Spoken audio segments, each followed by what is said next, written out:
Assalamualaikum warahmatullahi wabarakatuh. Alhamdulillahilladzi hadana lihada wa ma kunna linahtadiya laula an hadanallah. Asyhadu an la ilaha illallah wahdahu la syarikalah wa asyhadu anna Muhammadan abduhu wa rasuluh. Allahumma shalli ala sayyidina Muhammadin abdika wa nabiyyika wa rasulika nabiyyil ummi wa ala alihi wa sahbihi wa sallim tasliman biqadri 'azamati dzatika fi kulli waqti wa hin. Amma ba'du. Para pemirsa, di bulan Ramadan ini tentu di antara ibadah-ibadah yang perlu kita lakukan adalah berdoa kepada Allah, memohon kepada Allah atas segala kebutuhan-kebutuhan kita. Dalam surat Ghafir ayat 60, Allah berfirman, "Ud'uni astajib lakum." Berdoalah kalian semua kepadaku, astajib lakum, maka aku pasti akan mengijabahi, pasti aku akan menjawab doa-doa kalian. Para pemirsa, ini sudah merupakan jaminan dari Allah bahwa setiap doa itu pasti Allah kabulkan. Ini sudah merupakan garansi dari Allah. Tidak ada doa yang tidak Allah kabulkan. Pasti Allah mengabulkan semua doa-doa hambanya. Hanya saja ada beberapa syarat yang harus dipenuhi untuk terpenuhinya, untuk terlaksananya atau dikabulkannya doa-doa kita. Syekh Nawawi Banten dalam kitabnya, diantaranya kitab Misbahuz Zulam, diantaranya menyebutkan ada 3 syarat untuk terkabulnya doa-doa kita. Yang pertama yang beliau sebut dengan al-ittirar. Al-ittirar itu adalah kondisi di mana kita benar-benar terdesak, di mana kita benar-benar butuh kepada Allah dan kita tidak menjadikan apapun selain Allah sebagai acuan kita. Kita tidak menjadikan apapun selain Allah itu sebagai andalan kita. Ketika kita berdoa, memohon kepada Allah akan satu hajat, maka kita tidak minta kepada siapapun kecuali kepada Allah. Kita tidak minta-minta kepada teman kita. Kita tidak minta kepada atasan kita. Bahkan dalam hati kita, sikap hati kita, hanya kita gantungkan kebutuhan-kebutuhan kita. Hanya kita gantungkan permohonan-permohonan kita kepada Allah. Karena kita yakin bahwa hanya Allah yang mengabulkan doa kita. Maka sikap ittiror ini, merasa butuh, merasa terdesak, merasa benar-benar kepepet, dan hanya butuh kepada Allah. Tidak ada lagi yang bisa menolong Allah. Ini adalah syarat pertama untuk terkabulnya doa kita. Kemudian syarat yang kedua untuk terkabulnya doa kita yaitu adamut talabbus, tidak adanya pergelutan dengan yang haram.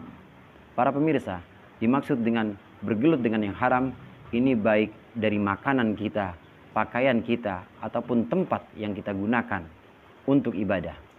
Oleh karenanya, ketika kita berdoa, maka koreksi lagi, apakah makanan dan minuman kita ini ada yang masuk dalam tubuh kita sebagian dari barang-barang yang haram.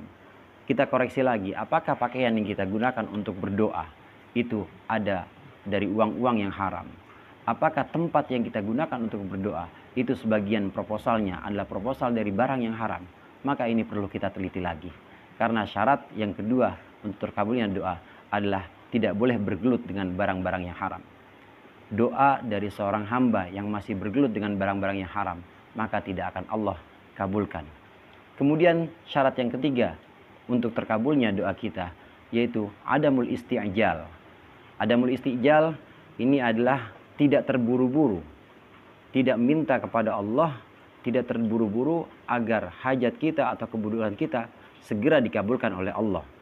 Karena Allah yang maha tahu pada kondisi kita, Allah yang maha tahu kepada kesiapan kita. Maka saat berdoa, seorang hamba, seorang mukmin, seorang muslim harus benar-benar merasa menyerahkan bahwa semua terkabulnya doa itu, terwujudnya permohonan-permohonannya, ini Allah yang menentukan kapan waktunya.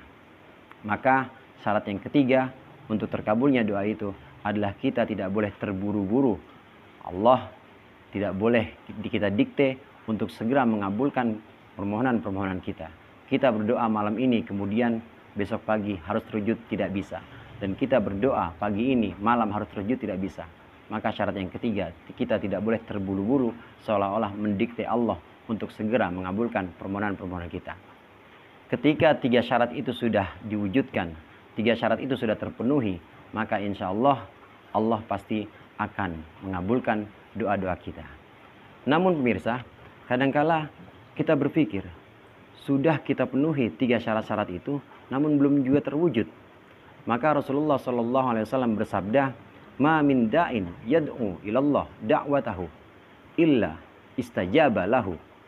Tidaklah seorang yang berdoa kepada Allah kecuali yang pertama kemungkinannya pasti Allah wujudkan doa-doanya.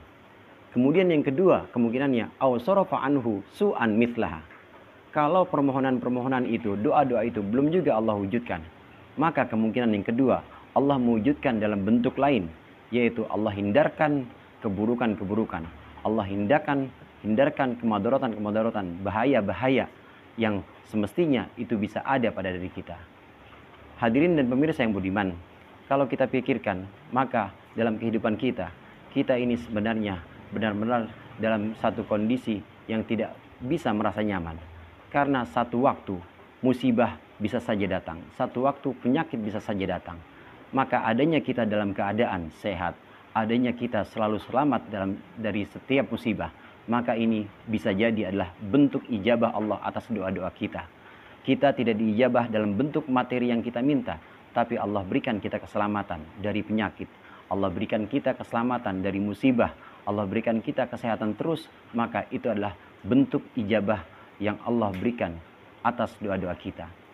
Kemungkinan yang ketiga, ketika syarat-syarat sudah terpenuhi, namun sepertinya tidak ada juga permohonan yang Allah kabulkan, maka bentuk yang ketiga, au hatta an dunubihi bimithliha au qadariha au kama qala Rasulullah sallallahu alaihi wasallam.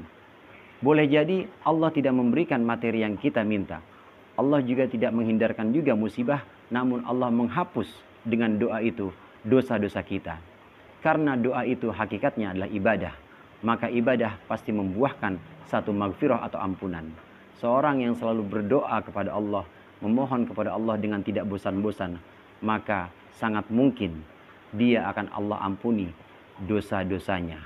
Maka doa-doanya ini adalah menjadi satu penuntun untuk dia, supaya dia lebih terang hatinya, kemudian supaya dia lebih diberikan oleh Allah taufik bimbingan, sehingga dosa-dosanya terhapus.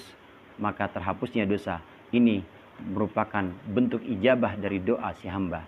Yang ketiga, kata Rasulullah Sallallahu Alaihi Wasallam, mudah-mudahan di bulan Ramadan ini kita bisa lebih memaknai doa-doa kita, dan kita bisa lebih memahami sifat-sifat Allah. Allah yang maha mengabulkan doa, dan Allah yang maha mengetahui tentang kesiapan kita menerima doa-doa yang kita mohonkan kepada Allah. Mudah-mudahan bermanfaat. Wallahul muwaffiq ila aqwamit thoriq. Wassalamualaikum warahmatullahi wabarakatuh.